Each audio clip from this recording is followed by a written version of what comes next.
Archaeologists excavating a Roman site in Suffolk in the east of England unearthed a mysterious shallow grave. 4 skeletons lay stacked unceremoniously on top of one another. Several of the bodies bear traces of terrible injuries.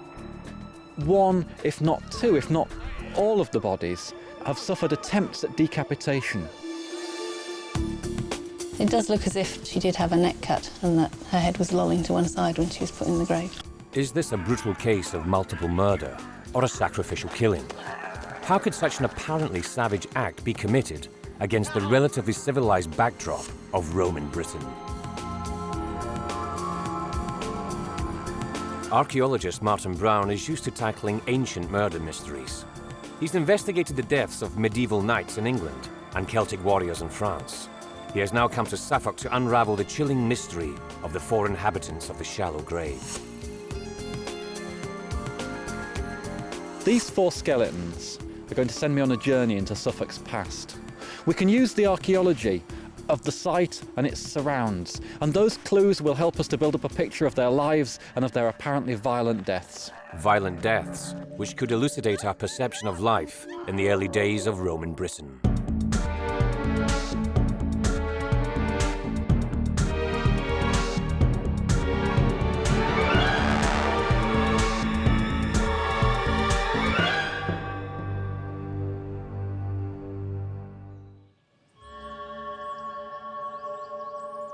The beautiful countryside and villages of rural England have an air of peace and tranquility. However, this was once the scene of a horrific mass murder. 4 people were brutally slaughtered and their bodies dumped in a shallow grave.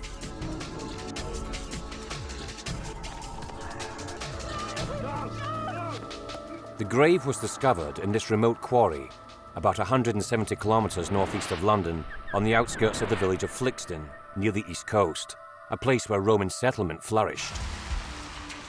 Martin Brown has travelled to the scene of the crime to begin an investigation into these mysterious deaths.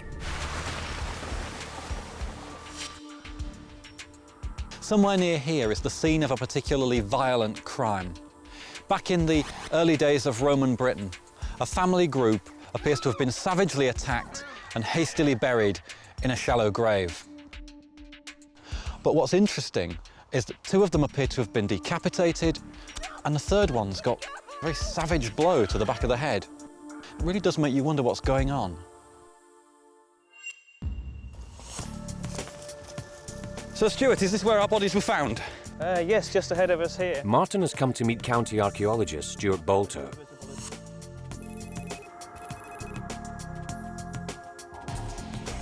He was the man who led the dig that uncovered the skeletons. They explore the quarry to find the exact site of the grave. So here we are on the edge of the quarry.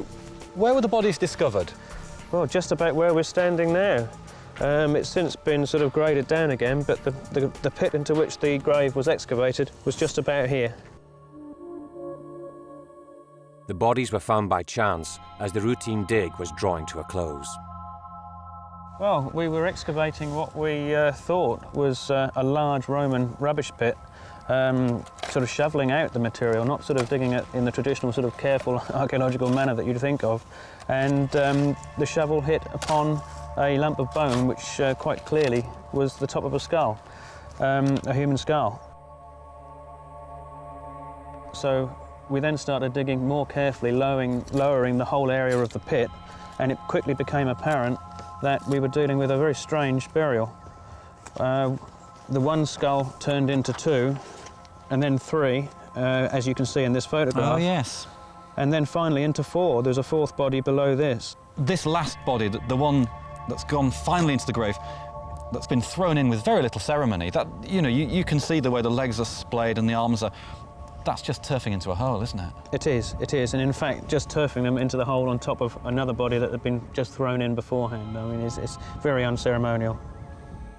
The unusual nature of the grave immediately aroused the suspicions of the archaeologists. The fact that they are in such a strange position, and it does seem that they've just been thrown in, it does make you wonder what was going on at the time. Martin makes his way to the town of Bury St Edmunds, 56 kilometres from Flixton, where the skeletons are now stored. Archaeological remains from all over the county are stored in these vaults. And is this the main store? Forensic expert Sue Anderson locates the boxes containing the bones that Martin is keen to examine in detail.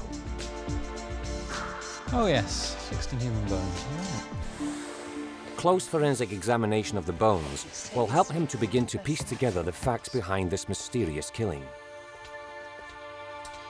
Martin and Sue carefully arrange two of the skeletons on a table for inspection.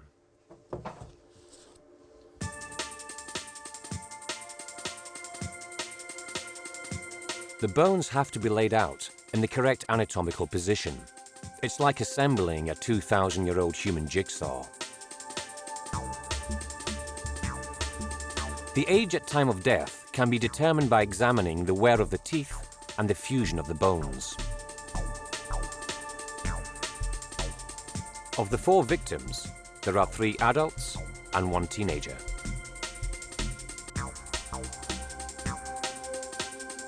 Martin and Sue focus their attention on the 2 most complete skeletons. The skeletons that might provide the most clues. So Sue, who have we got here on the table? We've got a middle-aged female, this one, and a middle-aged male, that one. The best way to determine the sex of the individuals is by studying the shape of the pelvis. Indicators, and this is the woman. Mm-hmm. And she's got a very wide, this is called the sciatic notch in the pelvis. The male is much more narrow. Oh, that's the difference, yes. There's also evidence that the people in the grave might be related. There's a possibility based on a few congenital traits that we've noticed, like, for example, this occipital bun. Oh, that's very pronounced, isn't it? An enlargement at the back of the skull, and the same can be seen in this individual. Oh, yes. Gosh, that's very clear, isn't it? These unusual bony lumps on the back of the skulls could be a genetic trait common to a family group. These could certainly be members of the same family. Are there any other clues that would indicate how they died? Both of these examples, we've got cuts through the neck vertebrae. So where's the evidence for actually it being cut? This line here. A slice taken off the top of the bone. The other one's slightly better. Is that this one? That's that one, yeah. It's Oh, crumbs. clearly sliced, Isn't it? and the front of it's disappeared. So those are the ones right up at the top here, is that right? Yeah, it's about the 3rd or 4th down. And done with something Pretty sharp. presumably very sharp, Yeah. yes. The injuries show no sign of healing, confirming that these were either the death blows or made immediately after death. One of the women was decapitated, and the other had also suffered a horrific head injury. Who are we looking at This here? is another middle-aged female, and in this case, there's a head wound, again unhealed. Any indication of which direction the blow would have come from here? It would have to have come from this side. It would have come in like this. A large chunk of the woman's skull had been cleanly sliced off with a sharp-bladed instrument. So the blow's come in there and it's ripped away a whole piece of bone here. That's horrible. The horrific injuries on the skeletons give a fair indication as to the cause of death. What Martin has yet to find out is who the victims were and what possible motive there was for their murder. The bones present us with a real mystery, but to give them some sort of context, I need to talk to an expert in the history and archaeology of Suffolk. Martin has come to Ipswich Museum to get some background on the burial. Here he meets Jude Pluvier, an archaeologist specializing in Roman Britain. She will be able to give him an idea of what was going on in this area at that time. The first thing he wants to know is whether or not this savage murder tallies with what we know of Roman Britain. Does its violence provide any clues as to when the massacre took place?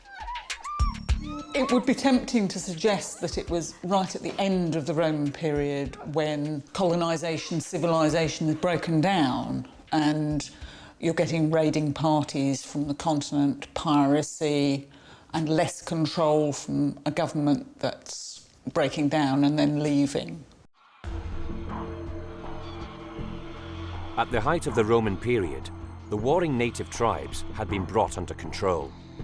Britain experienced powerful local government, rules and regulations, it had become a more complex society. Out of an unruly barbaric culture, Roman law and order had created relative peace and unity. However, around 400 AD, Roman control began to break down as the empire crumbled. Invading Saxons were arriving on the east coast of Britain. Flixton lay directly in their path. It would therefore be logical to conclude that the Flixton murders took place during this confused and hostile period of history. But what makes no sense at all is the characteristics of the burial itself. The burial is extraordinarily shallow, and of course there are also 4 people in it. You might get 2 people in a grave, but to have 4 in one grave is extraordinarily unusual. My first impression on looking at it was that this was something rather sinister, something unexpected had happened. We know that the ancient Britons carried out human sacrifice in times of crisis. Rather than murder, could this have been something even darker and more mysterious? A ritual killing, perhaps? It's unlikely to have been a human sacrifice at this date. There is suggestions of that sort of thing up until the Romans take control. You can never be absolutely certain what is going on in a quiet rural district, but it wouldn't fit with a Roman society. It's the fact that 2 of the Flixton victims were decapitated that seems to be crucial to the case.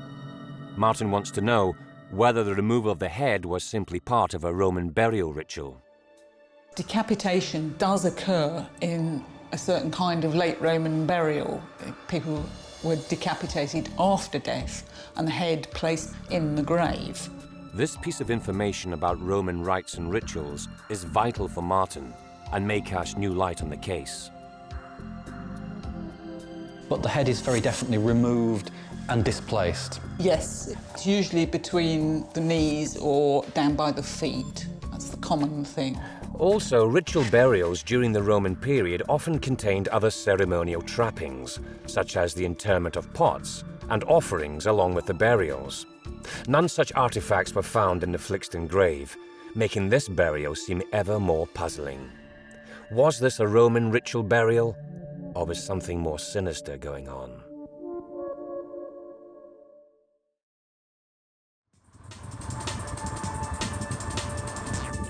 Archaeologist Martin Brown is on a murder hunt in Suffolk, England. He's investigating the seemingly suspicious deaths of 4 people found one on top of the other in a shallow grave. He's found out that during the late Roman period, head removal did take place as a form of veneration and burial ceremonies.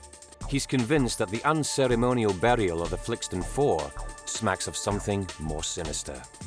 He returns to Sue Anderson's lab to study computer graphics, which will show in more detail the exact position of body parts in the grave. Well, this is a plan of the grave with the lowest of the 4 skeletons showing at the moment. And that's one of the women? Yeah, that's the older of the 2 women. Okay. What he's most interested in is the position of the heads. Are the heads placed between the feet, as in the burial practices of the late Roman period? Here is the head, which is in a rather unusual position. Yeah, it does look as if she did have a neck cut and that her head was lolling to one side when she was put in the grave. So it's been cut but not completely severed. That's right. Yeah. Although in this first case the head hasn't been fully decapitated, the body appears to have been formally laid out. She looks almost as though she's been properly laid out, but can I see some of the other bodies to see whether that follows through? Okay, we'll have a look at the next one. He was laid more or less on top of her. Again, the head's over. What's going on there? Well, his head's actually face down while he's face up, so it does appear that his head's twisted over. So that again suggests that his neck wasn't completely severed, but that it had been. The whole thing had lolled in the grave. Yeah. Okay. Building up quite a grim picture here, aren't we? What happens further up? With the third body, again the head appears only partially decapitated, and again was definitely not placed between the knees. Also, the positioning of the bodies is beginning to look far from deliberate or careful. It does seem that it was a jumble of bones. The diagram of the 4th body convinces Martin once and for all. and OK. he or she is just thrown in, more or less. That really is turfed in, isn't it? Yeah, and you'll be able to see it better with... I mean, there's no ceremony or care at all there, is there? No. Interesting. And someone's taken enough trouble to bury them, but a precious little more than that. Yeah, very hasty.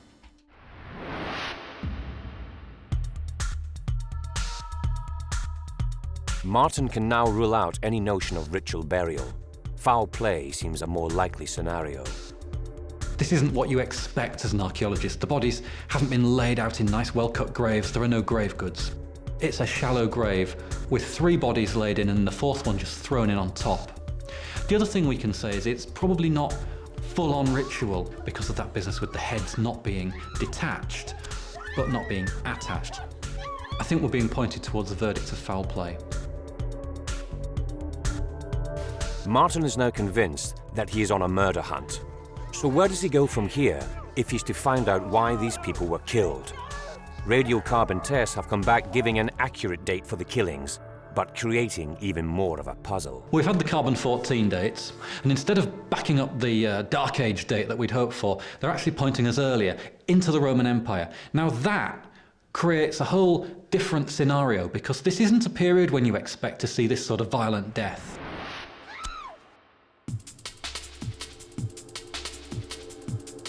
The Flixton case could challenge the received perception that the Romans brought in peace and stability to Britain, since this savage act took place in the midst of a relatively civil society.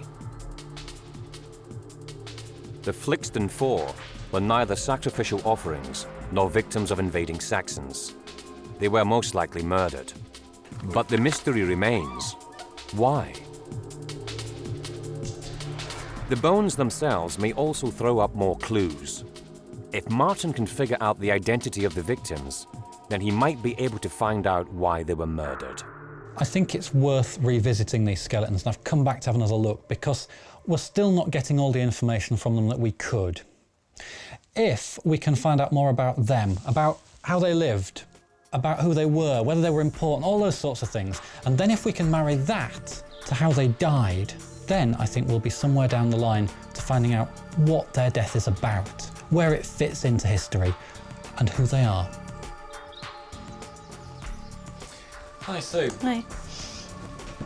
Sue's forensic know-how may help Martin in his search for clues as to what sort of people these were. We know that they had a fairly hard life. We've got some evidence from both their spines that they have something which is called Schmall's nodes.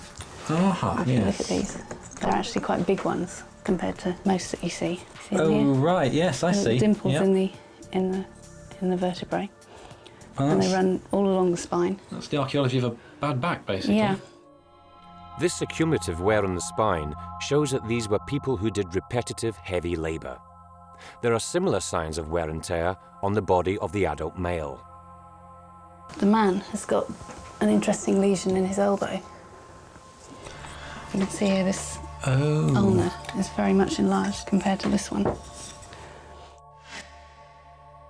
Such excessive bony overgrowth is a classic sign of a repetitive strain injury, or RSI, after many years of hard toil. Clearly, these people led a harsh life. The picture that's coming through very strongly is that these are working people. They're doing hard physical labour.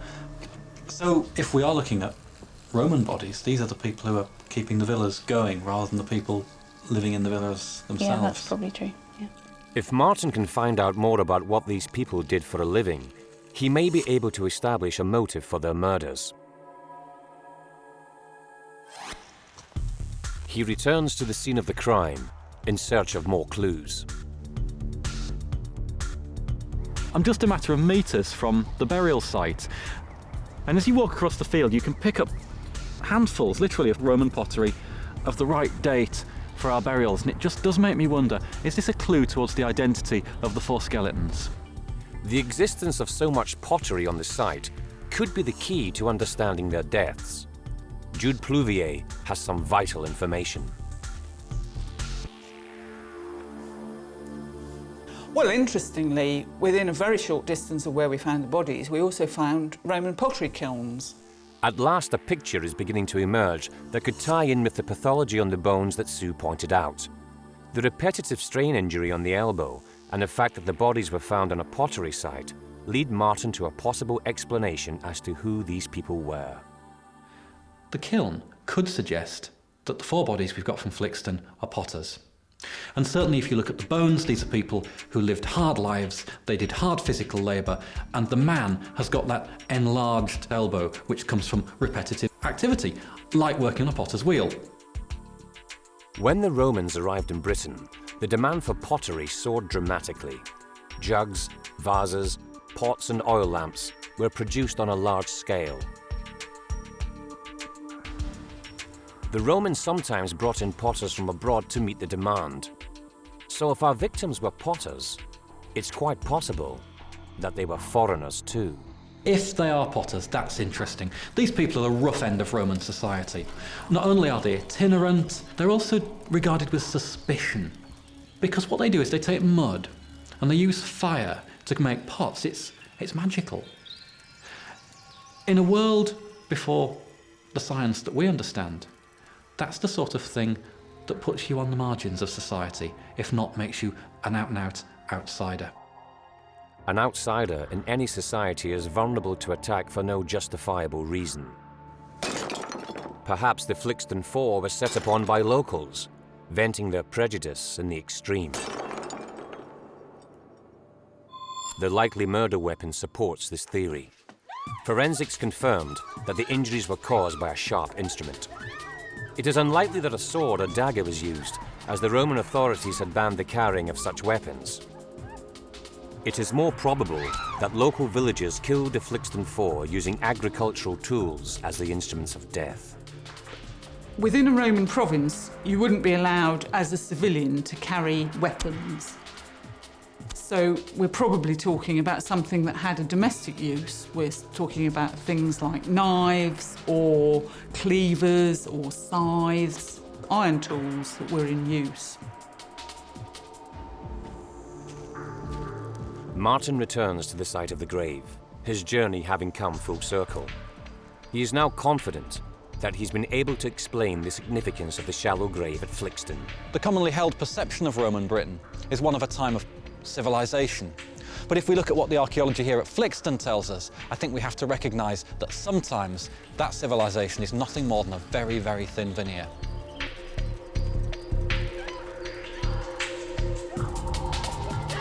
These lowly folk have come back from the grave to shed a new light on life in the early days of Roman Britain. Their terrible murder 2,000 years ago tells us, without doubt, that the peace and stability of Roman Britain could sometimes be brutally shattered.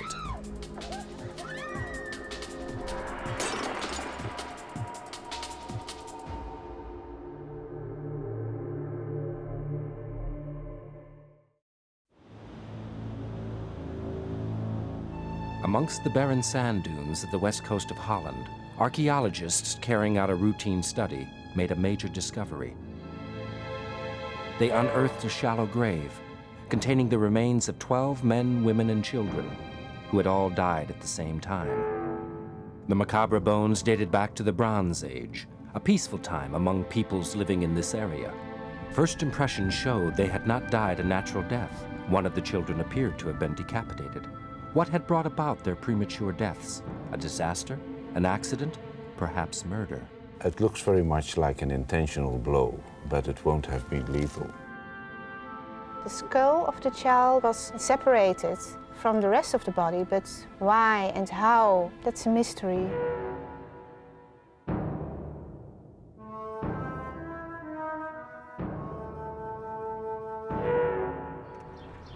During her student days, Lisbeth Smits was a member of the team which excavated a 4,000-year-old mass grave at the village of Wassenaar. Now a qualified and experienced physical anthropologist, she is returning 14 years later to reopen the case of how a community of seemingly peaceful Bronze Age farmers were violently killed.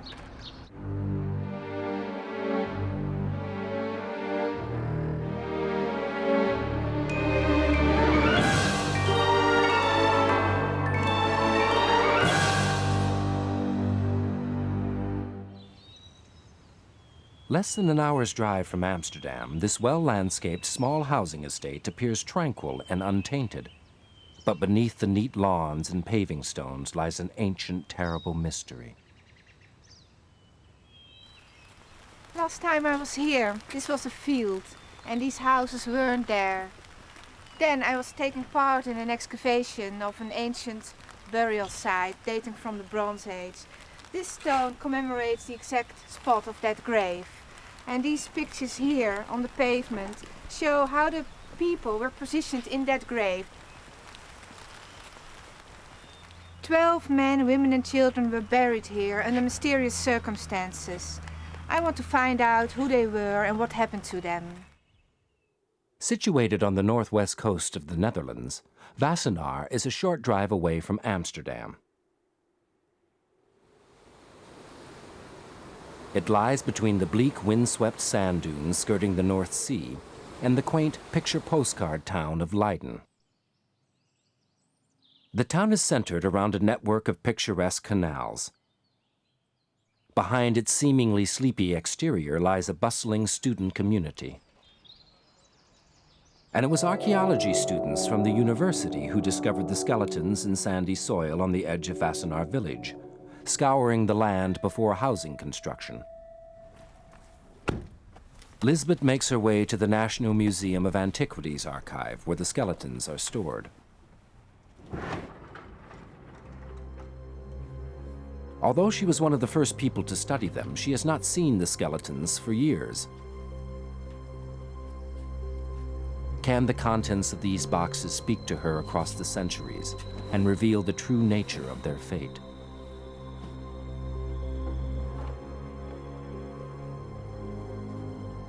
They are well special, not only because they are that old, almost 4,000 years, but also because they have been preserved in this way. They have been preserved in exactly the same way as they were buried. The pressure of soil over hundreds of years has softened the bones, leaving them strangely deformed. They were so fragile, they had to be taken out of the ground, embedded in the earth in which they were surrounded. We had to dig the grave up in blocks, so now we can put it back together like a jigsaw puzzle. The sound of a Harley-Davidson announces the arrival of forensic pathologist George Mott.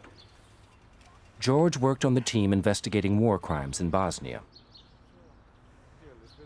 He was also Lisbeth's tutor at the time of the grave's discovery, and together they prepared the initial physical anthropological report. I'm quite curious how they look like after all these years. Today they're going to team up again to re-examine the evidence. Let's see about this. Several of the 12 bodies show evidence that may help to explain who these people were and how they met their deaths. Well, there we have the first parts. Lisbeth and George carefully unwrap the slabs of ancient bone and mud. The number on, huh?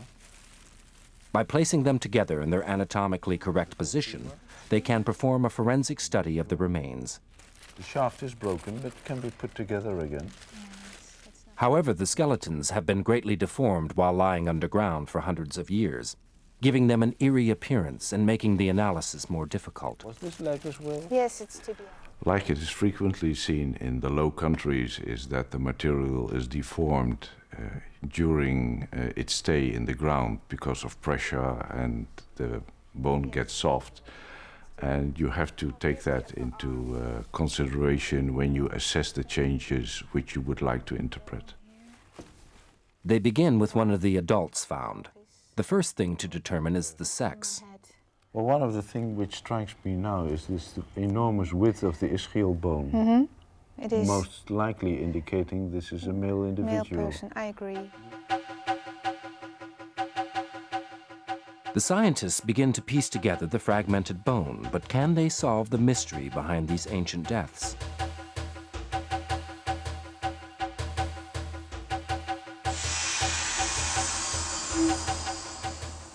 During the Bronze Age, the Low Countries were populated by the sparse farming communities living in harmony. No archaeological finds revealed aggression in these peoples. It was not considered a violent time. Not before Wassenaar. The discovery of this group, who suffered unnatural deaths, casts serious doubts on the accepted view. But can the scientists ascertain the cause of death? The mandible is over here, lower jaw, and well, you can see the teeth are still, some of the teeth are in there, the molars here. There's quite some attrition. When it comes to determining age, the teeth offer the best clues. You can see it really well. In case of the teeth, we look especially at the molars.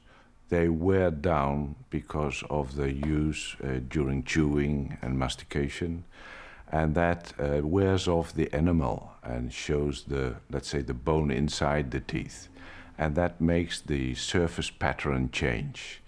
Now, everybody will understand the longer you use your teeth, the older you are. Their examination allows them to reach some preliminary conclusions. The sciatic notch on the pelvis and prominent brow ridges on the skull indicates that this individual was male, aged between 30 and 40. Then Lisbeth points out an unusual mark on one of the bones.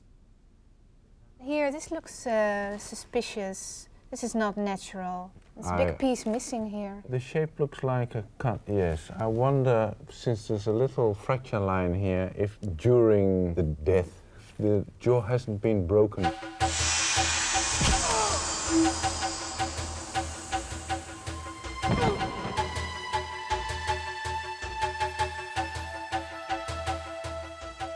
Due to the absence of similar injuries, George is convinced that this cut in the bone could not have been caused by the excavation process and is most likely the result of an assault with a weapon.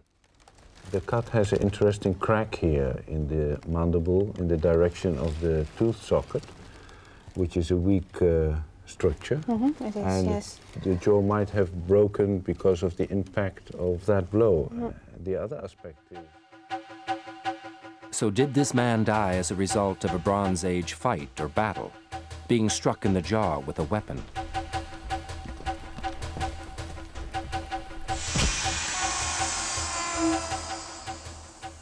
It looks very much like an intentional blow, but it won't have been lethal.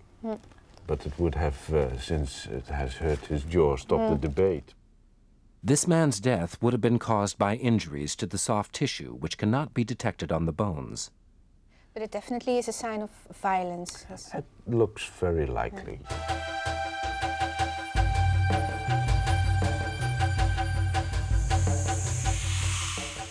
Lisbeth and George turn their attention to another body.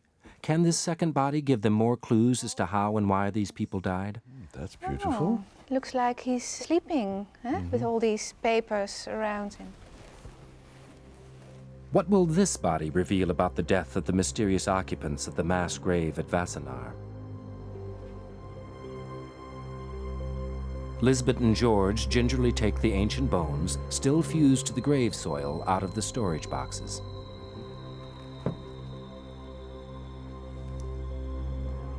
It's not easy to figure out which piece belongs to the next. They have to refer to the diagrammatic plan of the bodies in the grave, drawn at the time of the excavation, to help them get it right.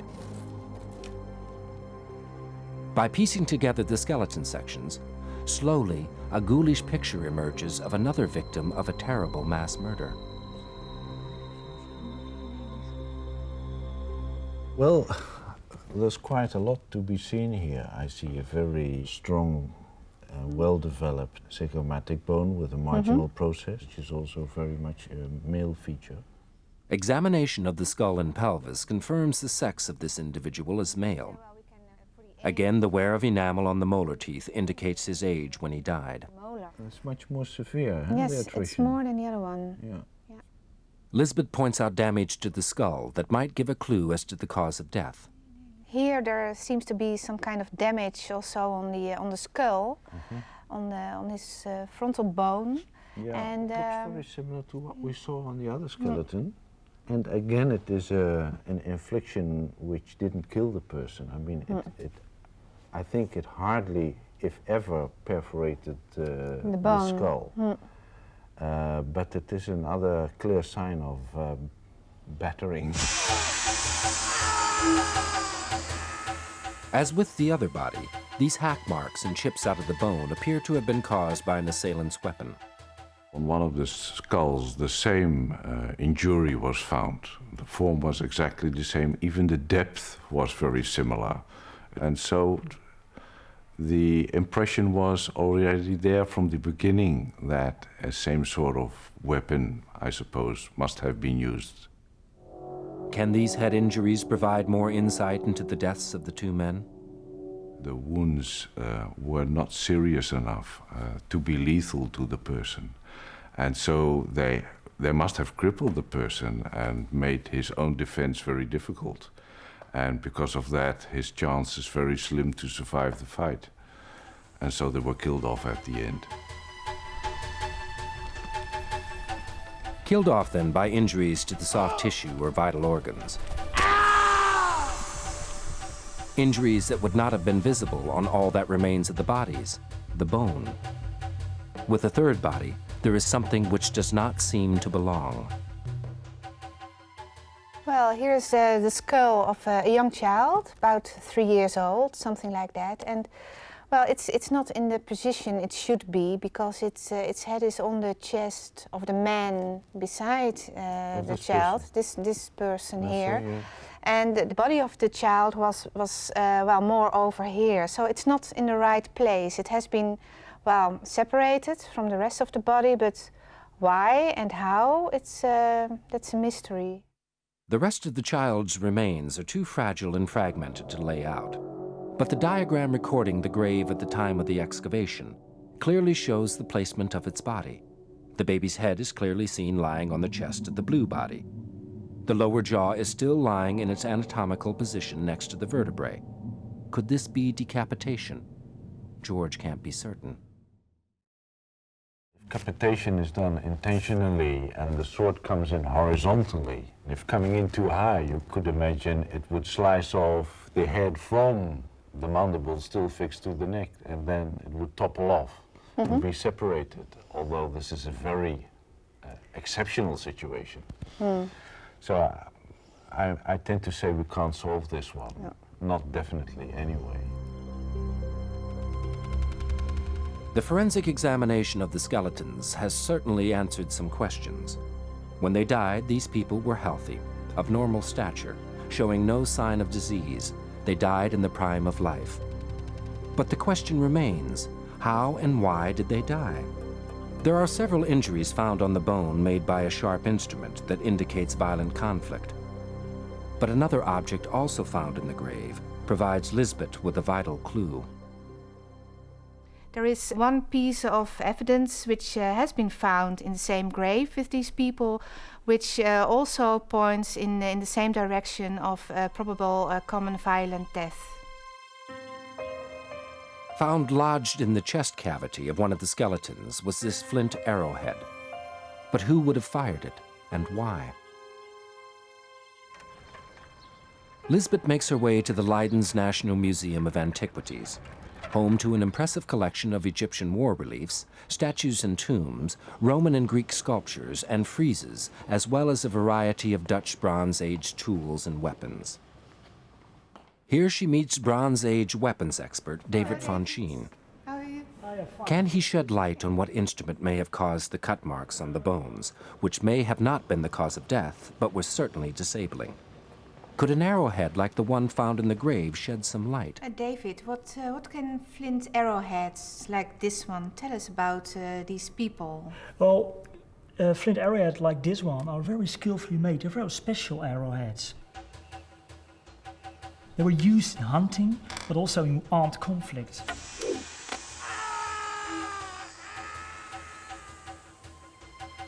The interesting thing are these barbs at the side of the arrowheads, because if you would have an arrowhead in your belly and you pull it out, it will cause a larger wound and cause larger injuries.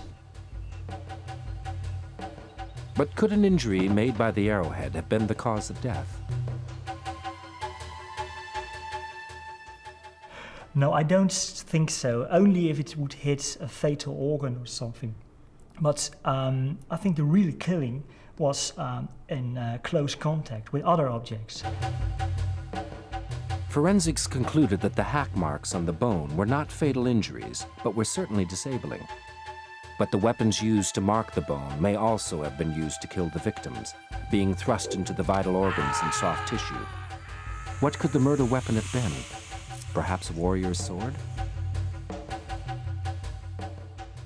This is only the blade, but you should understand that there was a wooden handle around here. Yes. So you can't use it. You can't use it for hacking on No, somebody's absolutely head. not. It would break, and it's very vulnerable. Yeah. You see, but it is very sharp. You can use it for stabbing. Oh, though. for stabbing, yes. So And of course we wouldn't find any traces of that. no, I don't think so. Because they would retrieve it immediately. And Absolutely. Yeah. So it would be in the softer part of the body, not in the bone part. So I think, yes, that's. Oh, I don't think that's likely.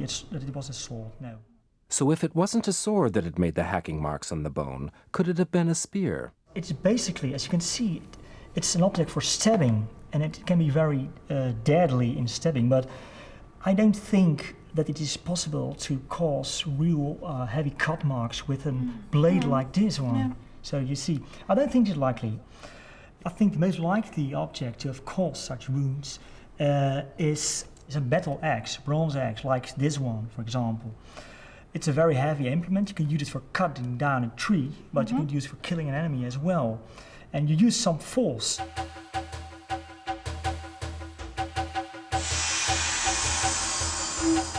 So it seems that the people of Wassenaar fell victim to basic axes and arrows, the weapons or tools of hunters and farmers, rather than the swords of professional soldiers.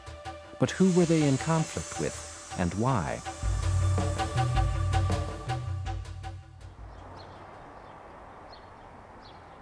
The clear evidence of the conflict itself has presented the archaeologists with a new puzzle, as the accepted view that the Bronze Age lowlands was peaceful is being overturned by the Wassenaar case.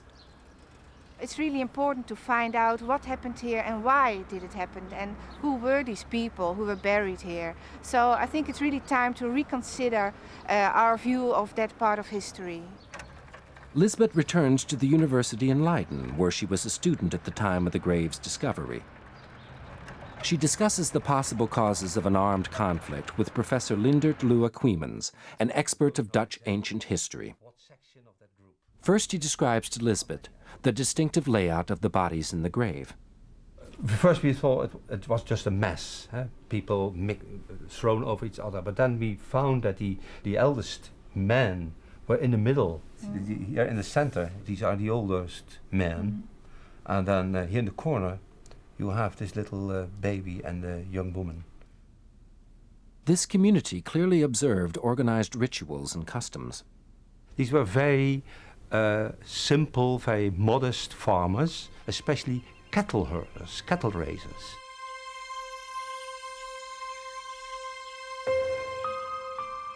The settlements of these people consisted of a few farms, 2, 3, perhaps 4, so very small hamlets.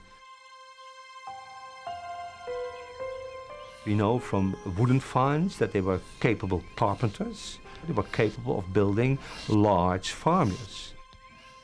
And they were capable for digging ditches and digging the fields. So it was really an agricultural society in development. And so we have a rather romantic, non-violent view of the society, open with no defenses, the sustainable agriculture as we love to see it today. But this romantic, tranquil existence was seemingly shattered by violence and murder.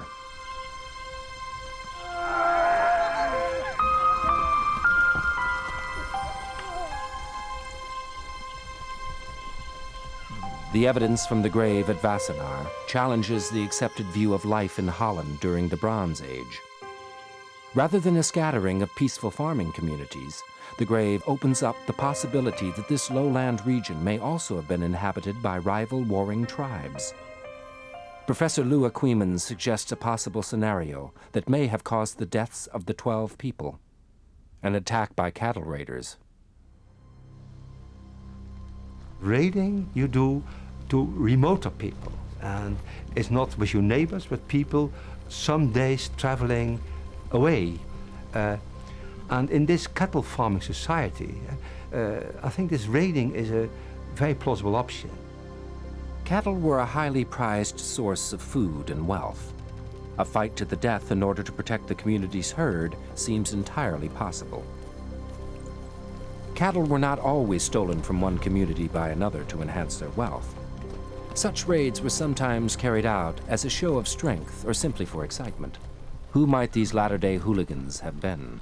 One can imagine that a group from a region 100 kilometers to the north called West Friesland, where we have quite a lot of Bronze Age settlement documented, that group traveled along the coast to this house with 20 young people and just smashed around.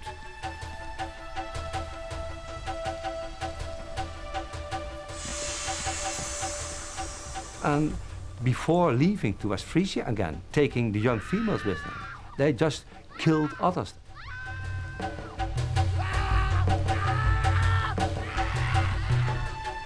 So the Wassenaar villages may have resisted the attack on their cattle, and maybe even the abduction of their women.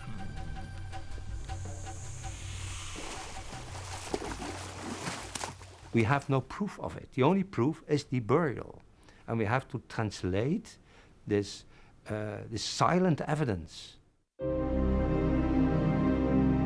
Today, archaeologists cannot avoid the most enlightening fact that the grave's silent evidence does tell them. Unlike the traditional archaic view, this was far from a peaceful time and place, even for the most vulnerable members of society. In this burial, children are killed, younger females are killed, and they are clearly buried in one act. So we cannot avoid that the society was much more violent than we assumed, and that has disrupted what I call the archaic view of the society, the romantic view. For 4,000 years, the resting place of the victims of Wassenaar was beneath these paving stones. Just a few hundred yards away are the sandy dunes that mirrors their Bronze Age environment. The reed beds, nestling amongst miles of rolling dunes, is little changed from the land that their community farmed thousands of years ago. Now Lisbeth is confident that she knows the story behind the grave and can explain the shocking and violent events which went on here. One day they were raided, they were attacked by strangers, and they must have been after the cattle or perhaps even after the women. And there must have been an armed conflict because we have the arrowhead and we have the injuries on the bone and also the simultaneous burial. But in this region of Europe we don't have any comparable graves. This grave with these 12 individuals is really unique for this period in this area.